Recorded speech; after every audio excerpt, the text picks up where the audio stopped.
ஆம்பூர் அருகே பாமக முன்னாள் ஒன்றிய செயலாளர் கொலையில் தொடர்புடைய குற்றவாளிகளை கைது செய்ய கோரி அவரது சடலத்துடன் பொதுமக்கள் சாலை மறியலில் ஈடுபட்டனர்.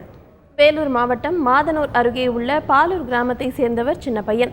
பாமக முன்னாள் ஒன்றிய செயலாளரான இவர் விவசாய தொழில் செய்து வந்துள்ளார். இந்நிலையில் திருமலைக்குப்பம் பகுதியைச் சேர்ந்த வெங்கடேசன் மற்றும் அடையாளம் தெரியாத 3 பேர் அவரை காரில் அழைத்து சென்றதாக கூறப்படுகிறது. இந்நிலையில் மாதனூர் சாலையில் சின்ன பையன் சடலமாக மீட்கப்பட்டுள்ளார். அவரது கொலையில் சம்பந்தப்பட்டவர்களை கைது செய்ய கோரி சாலையில் அவரது சடலத்துடன் உறவினர்கள் மற்றும் ஊர் பொதுமக்கள் சாலை மறியலில் ஈடுபட்டனர். சம்பவ இடத்திற்கு விரைந்த மாவட்ட துணை கண்காணிப்பாளர் பொதுமக்களிடம் பேச்சுவார்த்தை நடத்தி சடலத்தை பிரேத பரிசோதனைக்காக மருத்துவமனைக்கு அனுப்பி வைத்தனர்.